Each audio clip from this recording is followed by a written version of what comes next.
Olha só que informação alarmante. 1 em cada 5 brasileiros está obeso.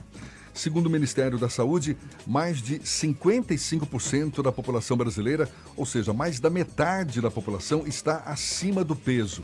E a situação é tão grave que o Brasil é o segundo país do mundo no ranking da cirurgia bariátrica. Cirurgia que reduz o tamanho do estômago, perde apenas para os Estados Unidos. Apesar de ser segura, a cirurgia bariátrica apresenta riscos como qualquer procedimento cirúrgico e não é indicada para todos os obesos. A gente mergulha mais no assunto conversando agora com o cirurgião bariátrico, o médico Leonardo Vinhas. Seja bem-vindo. Bom dia, doutor Leonardo. Bom dia, Jefferson. Bom dia, Fernando. Bom dia a todos que nos escutam. Quando que a cirurgia bariátrica é indicada como recurso para a redução de peso? Bem, primeiro a gente tem que entender que para ir para a cirurgia bariátrica, a pessoa tem que ter feito um tratamento inicial e que esse tratamento inicial clínico tenha falhado. Na falha, a gente vai pegar aquelas pessoas que têm o índice de massa corpórea, que é o peso dividido duas vezes pelo quadrado da altura, e vai chegar a um índice. Esse índice acima de 35, desde que associado a doenças, e feito previamente o tratamento clínico, tem indicação. E os acima de 40 desse índice massa, todos teriam indicação da cirurgia. Numa linguagem mais simples, quem, por exemplo, está quantos por cento acima do peso? Seria pessoas que estariam nesse grupo de possíveis candidatos a uma cirurgia bariátrica? Digamos que acima de 30% a 40% do peso. Alguns pacientes que tenham doenças associadas, como hipertensão, diabetes, e esteatose hepática, apneia do sono, já teria indicação. Quer dizer, não basta ser um gordinho para querer fazer uma cirurgia bariátrica. Não. E aquela história que todo gordo é doente, todo gordo é saudável, tem alguma coisa de mito, tá bom? Você pode ter um excesso de peso. Um exemplo bem simples é aquela que eu gosto sempre de falar de Mike Tyson. Sim. Quando você pegava, se você fizer apenas a conta do peso e da altura nele, ele vai ser uma pessoa que tem um grau de obesidade muito grande. No entanto, é um atleta magro que tem um percentual de gordura muito pequeno. Existem formas da gente e aparelho que a gente determina esse percentual de gordura, que é a bioimpedância. A bioimpedância ela vai dizer o que é que você tem de massa magra, massa gorda, separando o osso, o tecido líquido, e aí vai lhe dar uma segurança maior, uma especificidade maior do que é percentual de gordura e o excesso que você tem. A cirurgia bariátrica é uma decisão extrema, não é? Porque, como o senhor mesmo ressaltou, já se submeteu a algum tipo de tratamento que falhou e aí parte-se para uma cirurgia que é uma redução do tamanho do estômago. Ou seja, é um procedimento que, de certa forma, obriga a pessoa a comer menos, não é? Ela deveria obrigar o paciente a comer menos. Mas, infelizmente, a cirurgia bariátrica, ela necessita também de um acompanhamento maior.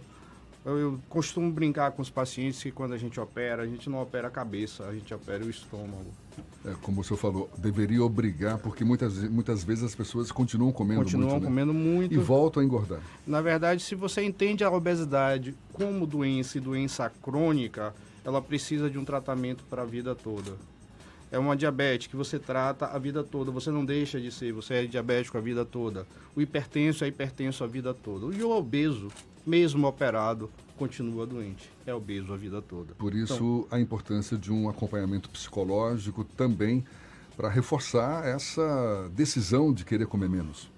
Na verdade, não só psicológico. Há a necessidade de uma equipe multiprofissional que atue nesse paciente e que facilite esse ambiente para ele, que dê condições dele manter o tratamento e manter a perda de peso que ele consegue. Que no primeiro momento a cirurgia obriga, a cirurgia restringe. Mas com o passar do tempo a pessoa aprende a burlar a cirurgia e a comer mais. A intervenção cirúrgica bariátrica é muito dura, é uma intervenção bastante severa para o tratamento de obesidade. Quais são as alternativas que podem ser utilizadas antes dessa intervenção cirúrgica? Bom, vamos pensar o seguinte, a cirurgia ela não é dura, ela é extrema. Para uma doença extrema e que já foi feito um tratamento clínico com medicação, já deve ter sido feito um acompanhamento com um psicólogo, com um psiquiatra, com um educador físico, e que a junção dessa equipe não conseguiu fazer com que o paciente perca peso e mantenha esse peso. E aí você acaba tendo a cirurgia como mais uma ferramenta de tratamento da obesidade. Há um índice, é possível calcular um índice de pessoas que se submetem a uma intervenção cirúrgica bariátrica e que voltam a ter problema de engordar, de sobrepeso, ou ainda não tem esse estudo disponível? Não, para você, Fernando, nós hoje temos aproximadamente 18 anos fazendo cirurgia bariátrica. A cirurgia bariátrica é feita há pelo menos 30 anos. As pessoas têm na mente que a cirurgia bariátrica é uma coisa muito recente. Não é. A primeira cirurgia bariátrica no Brasil foi feita na década de 70. Isso já temos um hiato de 40 anos. Essa incidência da recidiva da doença após o 5º ano do tratamento é esperada em torno de 15 a 20% de insucesso. O insucesso é reganhar o peso que perdeu. Recidivar a doença que foi tratada com a cirurgia. Então, esses 15 a 20% que você falou, são pessoas que podem voltar a desenvolver um problema mais grave de obesidade, mesmo passando por uma intervenção cirúrgica bariátrica. E é possível fazer uma segunda cirurgia bariátrica ou não é recomendado? O recomendado é que possivelmente esse paciente que reengordou, ele abandonou o tratamento em algum momento. E que nessa fuga do tratamento ele ganhou peso.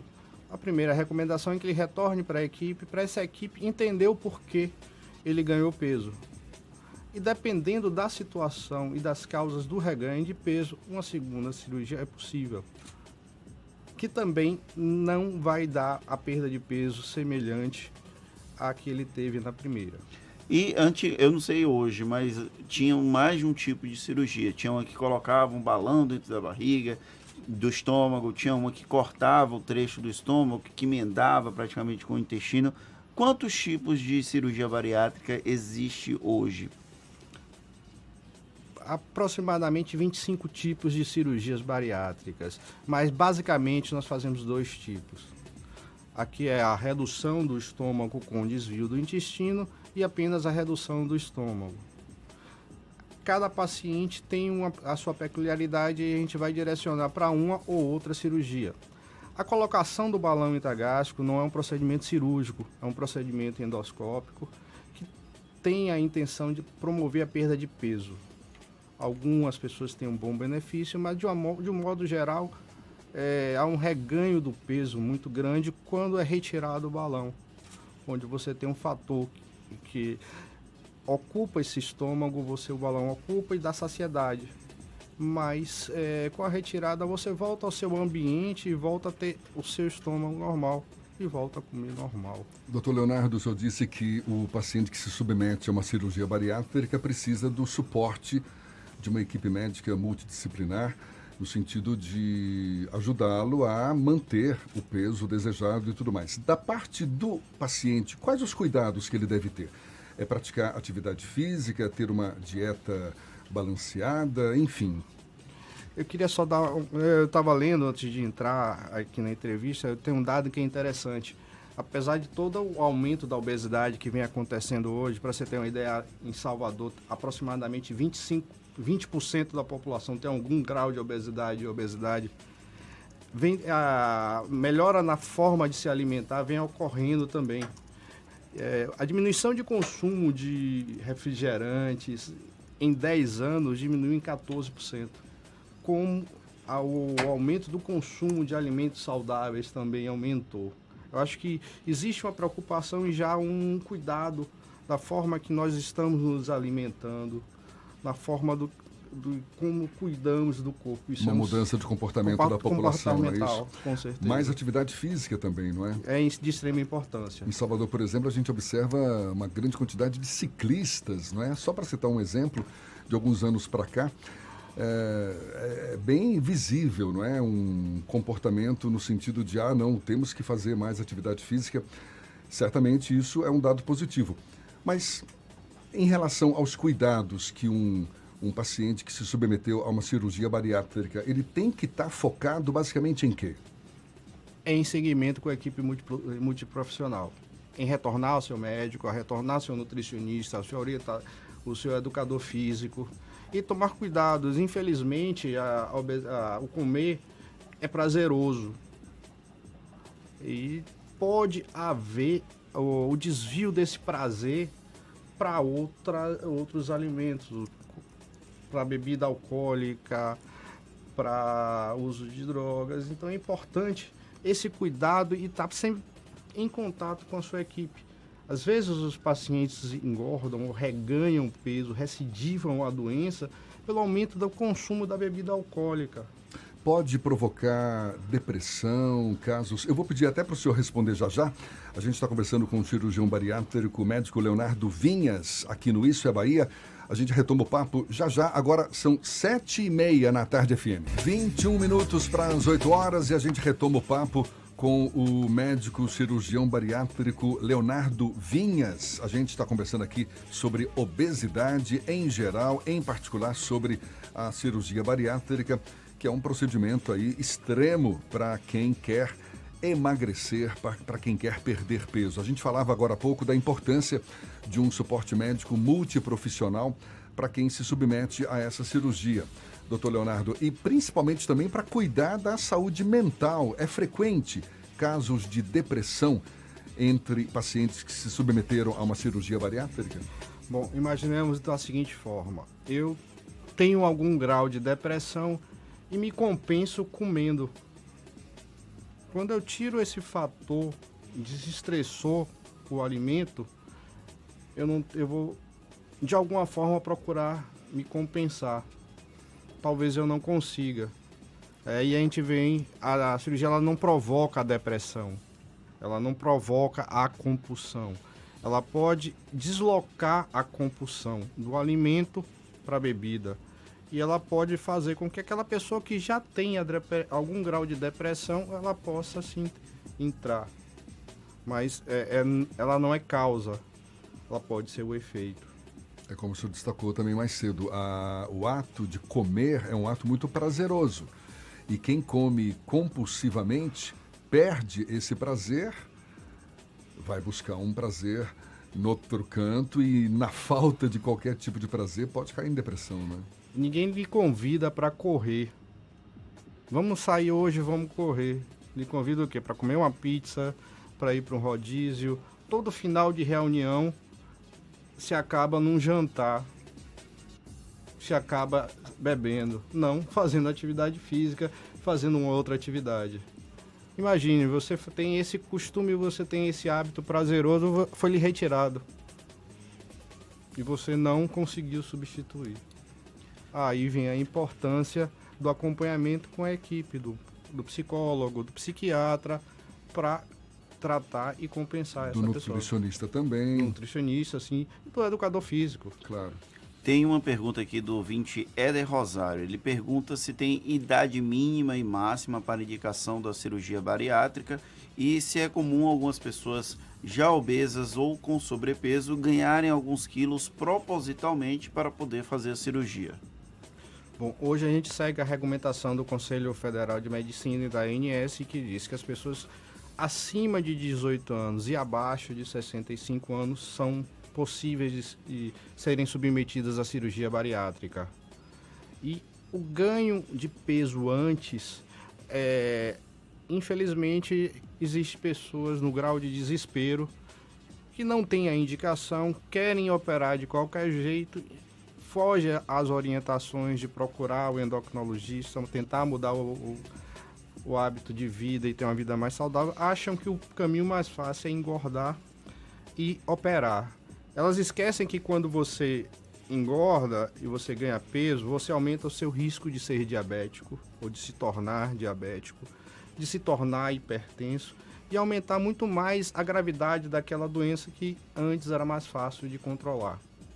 Para você ter uma ideia, Jefferson e Fernando, a cada quilo que a gente perde, a gente diminui o risco em 13% de se tornar diabético. Aquela pessoa que é pré-diabética, tem um sobrepeso, ela perdeu 1 quilo, ela diminuiu em 13% a chance dela vir a ser diabética. Olha, fantástico isso, hein? Isso é uma coisa que nós temos a preocupação, enquanto equipe que trabalha com cirurgia bariátrica, quem está orientando os pacientes a não ganhar peso, e sim perder peso antes da cirurgia. Pode ser um paradoxo, mas a perda de peso antes da cirurgia diminui o risco do cirúrgico do paciente e facilita a cirurgia.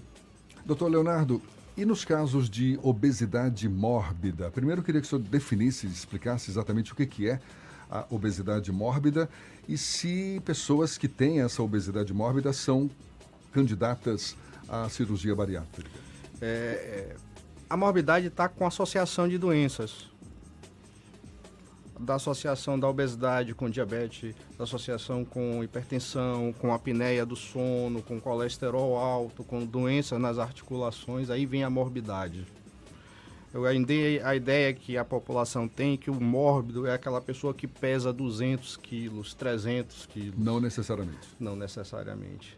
Ele tem uma doença grave, mas talvez uma pessoa com um pouco menos de peso que ele tenha uma gravidade maior do que ele. Ou seja, obesidade mórbida é aquela pessoa, então, que é obesa e essa obesidade associada a outras doenças. A outras doenças, perfeito. E eu convivo com algumas pessoas que ou fizeram ou estão em processo de realizar a cirurgia bariátrica e algumas delas têm que perder peso para, por exemplo, a maca do centro cirúrgico suportar. Às vezes acontece esse tipo de situação de emagrecer um pouco para que a cirurgia possa ser efetivamente realizada, não só por uma questão física do espaço do centro cirúrgico, mas também para melhorar a qualidade, o resultado da cirurgia, da intervenção.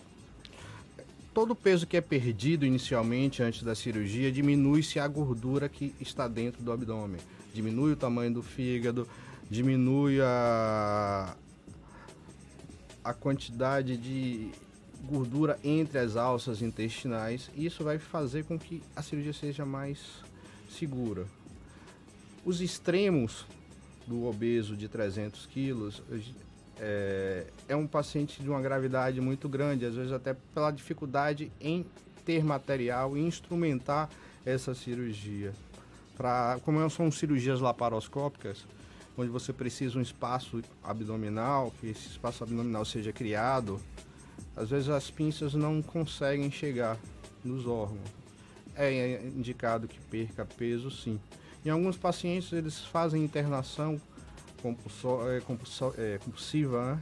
Ou compulsória, perdem peso e saem dessa internação compulsória e operam. E essa é uma situação que favorece ao tratamento cirúrgico e à cirurgia. Doutor Leonardo, a cirurgia bariátrica ela é realizada pelo SUS e na rede privada gira em torno de quanto, mais ou menos?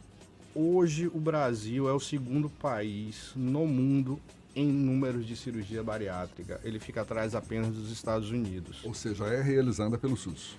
No SUS, em Salvador, na Bahia, infelizmente, nós temos um número muito pequeno de cirurgias realizadas. Em hospitais públicos, eu sei que só está sendo feito no Hospital das Clínicas. Em nenhum outro hospital mais do estado faz. Mas isso por conta da falta... Universitário Professor Edgar Santos, ali na região do Canela, só para situar as pessoas. Hospital das Clínicas Edgar Santos, exato. Agora, isso é por falta de disponibilidade de médicos ou por quê? O Estado, a Secretaria de Estado da Bahia, ela tem um programa excelente para controle e acompanhamento do paciente obeso, que fica no SEDEBA. Agora, infelizmente, se cria uma fila e uma demanda que é muito maior do que se consegue operar. Particularmente, eu não opero cirurgia pelo SUS, apesar de ser um desejo nosso e também, enquanto equipe, estar num hospital público e poder operar, já que nós temos 18 anos, nós poderíamos estar, de alguma forma, ajudando. Não sei se há um interesse dos hospitais filantrópicos em fazer, pela crença em ser um doente complicado e uma cirurgia de custo. Pois é, esse custo é de quanto, aproximadamente? Jefferson, o custo financeiro de uma cirurgia é menor do que o custo financeiro de um paciente obeso, que é hipertenso, que é diabético e que vai frequentar por diversas vezes um serviço de saúde, quer privado, quer público. O que tem que se imaginar é, enquanto saúde pública, a cirurgia bariátrica é uma necessidade para os extremos. O custo ela é minimizado pelas equipes e pela experiência das equipes que trabalham em Salvador. Mas, por exemplo, planos de saúde costumam cobrir, pelo menos? Sim, os planos de saúde hoje, pela regulamentação da ANS, cobrem. E o Ministério da Saúde também cobre parte do custo. Ela tem uma verba destinada para isso e regulamentou em 2017, 2018, eu posso estar falhando, a cirurgia bariátrica por laparoscopia no SUS, que hoje em Salvador não é feita. O senhor tem uma ideia de quantas cirurgias são realizadas em média por ano, ou enfim, qual a periodicidade dessas cirurgias aqui na capital baiana? Em Salvador, pelo SUS, eu acho que em torno de 2 a 3 cirurgias por semana. O que é bem pouco. Muito pouco. Nossa equipe opera em torno de 30 pacientes por semana. Por semana? Salvador deve se realizar em torno de 200 cirurgias bariátricas por mês. Caramba, é muito obeso, né? É muito obeso. A gente estava citando esse dado aqui no início da conversa, mais de 55% da população brasileira está acima do peso. Claro que nem todos, como a gente já falou a respeito também, não são candidatos à cirurgia bariátrica, mas a obesidade é uma epidemia mundial, não é? Sim. Hoje, Salvador tem 20% da população obesa. 1 em cada 5 pessoas no Brasil tem algum grau de obesidade. Então, é um número muito grande. Para você ter uma ideia, de 2006 a 2018, houve um crescimento de 67% no grau de obesidade. Nós temos uma população que está envelhecendo, e também tem ficado obesa. Apesar de toda aquela mudança de hábito alimentar, de melhora da qualidade de vida, infelizmente houve esse crescimento que foi muito grande. 67% é um crescimento absurdo em 10 anos. E que sirva de alerta para todos nós, que afinal de contas, obesidade, essa prejudicial, pode sim resultar em outras doenças e é tudo que a gente não deseja. Eu quero agradecer aos esclarecimentos, à conversa com o cirurgião bariátrico médico Leonardo Vinhas, aqui no nosso Isso é Bahia. Muito obrigado pela atenção dada aos nossos ouvintes e um bom dia para o senhor. Eu que agradeço a oportunidade, Jefferson e Fernando, e deixar o aviso que nesse dia 12, agora, nós temos uma reunião, que é uma reunião aberta para pacientes, onde a gente explica o que é a cirurgia, todo o percurso até ser operado. Onde que vai ser realizada essa reunião? No edifício Tomé de Souza. Sim. Às 18h30.